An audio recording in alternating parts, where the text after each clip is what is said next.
yowe bogari bogari muri ya gahunda zanjye nyine kubarabura showbiz. Nabonye abenshi nyine baha Bulldog Award ya best rapper, abenshi wenda bakabyibazaho, ariko njye ejo bundi namukozeho documentaire mvuga ku bijyanye n'icyumba cya rap, arambwira ati wabikoze fresh, ariko buriya byaba byiza nyine hari utundi wongeyemo, hari ibitari sawa. Rero niyo mpamvu ngiye kubabwira impamvu zituma Kemozera bamuha ibihembo, agasigaye afatwa nk'umuraperi wa mbere mu Rwanda nk'uko Isango Music Award yabikoze ku cyumweru cyashize.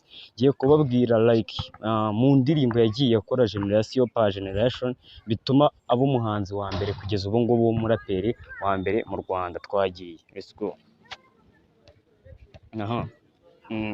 Ubundi Kemozera ngiye kubakubita old school yakoze mbere yuko nyine bamwe bamumenya. Izo ngizi nyinshi yazikoze turi abapeti, harimo nk'iyitwa nk'umusaza, customer care, bihoyiki, kazaroho raporo, bye bye nyakansi, mpekoni n'iyindi yitwa mana y'inzara. Mana y'inzara wenda sinzi abanshi niba bayizi, gusa mana y'inzara kuba atabizi, iyo ngoma yayikoze adisinga witwa P-Fla, yayikoze adisinga witwa P-Fla, yitwa mana y'inzara, amwita urwavumba like n'ibindi ntabwo mbivuze, ariko ni byinshi. N'izitwa Shukrani n'iyitwa Mpekoni, izo ni indirimbo yakoze ari umwe mu bihe byashize, nyine izo ngizo maze kuvuga uzumve. Ariko ushobora wenda kubivuga ukagira ngo nta future afite n'abahanzi bakuru like nka King James, aba Tom Close, nazo zirahari. Nk'urugero rero yakoranye na King James yitwa Cory Coffee, sinzi niba benshi muyizi Cory Coffee, ndaza kuyishyiramo munsi muyimenye. Irindi yakoranye na Tom Close yitwa Igikomere, nayo ashaka kuba mutayizi. Nibyo bigenda bigira Kemo ubu ngubu kuba bamutora nk'umuhanzi wa mbere mu Rwanda. Iyo nabingezeho yitwa Igikomere. Abantu benshi bashobora kuba bazi ko Kemozera adafitanye ingoma na Bruce Melody, ariko irahari yitwa Ingingo z'Ingenzi. Noneho ikirenze ari n'abatazi ko yaba afitanye na The Ben yitwa Imfura y'u Rwanda. Imfura y'u Rwanda yakoranye na The Ben, akitwa n'indi afitanye na Bruce Melody yitwa Ingingo z'Ingenzi, n'indi afitanye na Tom Close bita Igikomere, n'indi afitanye na King James bita Cory Coffee.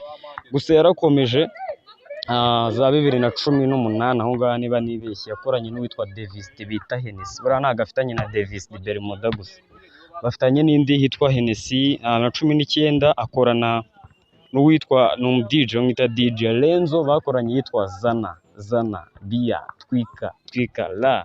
Yarakomeje 2020. Ndimo kugenda nyine mbaha amazina makuru yagiye akorana nabo. Buriya hari n'abatazi ko yakoranye na Knowless, gusa iyo yakoranye na Knowless hariho featured na Fireman bayita Bafana. Sinzi naho muyizi, tutatangiye imizigo byacu nibashona. Twakomeje. Ubwo tugeze muri veni like covid, aho yahise adutamo iyitwa album yitwa Chemotherapy. Sinzi niba benshi muyizi, ariko akenshi yabaye hit. Indirimbo yabaye hit cyane yitwa Indera, ati ni busaze bakujyana Indera, ibintu nk'ibyo. N'indi yitwa Pay Attention, n'iyitwa Super Kemo, n'indi bitwa Byukuri n'Indera. Izo nizo ngoma yasohoye kuri album ye yitwa Chemotherapy. N'indi yakoranye na Green P yitwa Kabuhariwe, n'iyindi yitwa Kwisonga ari kumwe na Vayo, n'indi ari kumwe yo ni wenyine yitwa Kemo Style, n'indi yitwa Street Nigga, n'indi yitwa Kuri Time, n'indi yitwa Kaburini. Abavuga ati nyine niba umuntu ufite ideni wimuzanaho bugogi, avuga ati abanzi banjye mbaye icyitwa Kaburini. N'indi afitane baririmba ku bakobwa b'iki gihe yitwa King Salomon afatanyije na Linda Montez. Hari n'indi yitwa Old School nayo. Izo ngoma zose mvuze ziri kuri album ye yitwa Chemotherapy. Gusa nyuma yaho y'iyo album yahise adutamo video yitwa Byukuri. Nyuma y'icyo gihe cyose tuhise tugera 2022 aho yahise ashyiramo imbaraga zo gukora cyane nyine gufata bano baraperi bato cyane ba Betray, bakorana Mudu, Bruce the First, bakorana Uno na ba Kivumbi King, basohorana izitwa Imirongo 100. Ngiye kubaha rero featuring yagiye akora nyine n'izi young generation bano twita abaraperi bashya ba Ishkefni ba Bushari ba Betray, wenda hari abagira ngo wenda nta ngoma afitanye nabo, gusa nk'urugero hari Mood ari kumwe na Bertrand Betray, hari Gia OG ari kumwe na Nessa na Beach Killer, hari Waki Waki Remix gusa we ntago ari umpeta ari kumwe na Shizo Afro Papi,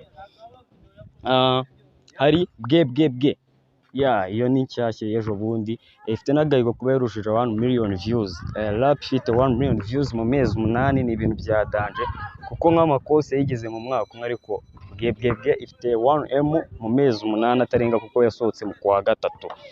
Afitanye n'indi yitwa Ikitanyishe ari kumwe na Cyangwe Drip Father, afitanye n'itwa Creo ari kumwe na Betray, biri kuri album ya Betray. Ndimo kugenda mvuga nyine featuring yagiye atanga ku baniga ba hafi aho.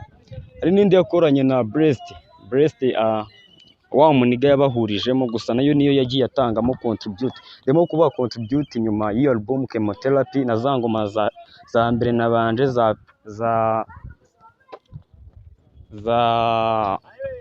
za Bihoyiki nk'umusaza, Customer Care, Kazaroho, Raporo. Ubu ngubu tugeze kuri bano bareperi twita abashyashya, n'indi afitanye yitwa Maka ari kumwe na Badman. Rero izo nizo ngoma ngiye mvuga yakoranye n'iyi young generation, harimo Breast, Ikitanyishe, Gia OG, Waki Waki Remix. Twise tugera none uno mwaka tugezemo 2024. This year cyane cyane yibanze ku cyitwa Icyumba cy'Amategeko. Mwese murabizi album yahayemo igitekerezo Riderman, ubundi yarabivuze muri Isango na Muzika, amubwira ati rero twakorana album mu myaka nayo yatumye aba umuraperi w'umwaka wa mbere mu Rwanda. Iyo album hariho ingoma bita hip hop, hariho Amategeko 10,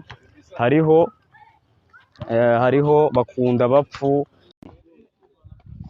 nkubona fo, Miseke Igoramye, mu baniga, hip hop.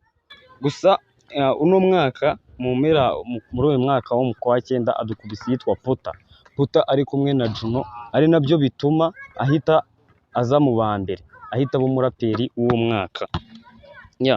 Gusa ikindi gituma nabwo ahita aba uwa mbere ni ingoma baherutse gusohora bafatanyije na Zizou Alpacino yitwa Umugabo, yahise isa nk'aho igaruye Tuff Gang, kuko irimo Fireman na P-Fla na JC, haburamo umusaza Buda gusa ubona ko ibyo ari byo bituma Bulldog avuga ati culture ya hip hop yarazutse, culture ya hip hop yaragarutse, ari nabyo bita bimugira uwa mbere muri zino festival zirimo gutanga award, kuko award yagiye ahabwamo agaciro ni nkeya. Gusa ubu ngubu mbabwiye ibyo yakoze mu rugendo rwe rwose, mbakubita n'impamvu yabaye umuhanzi w'umwaka wa 2024. Power Bogar bizaza, subscribe aho hasi. Power.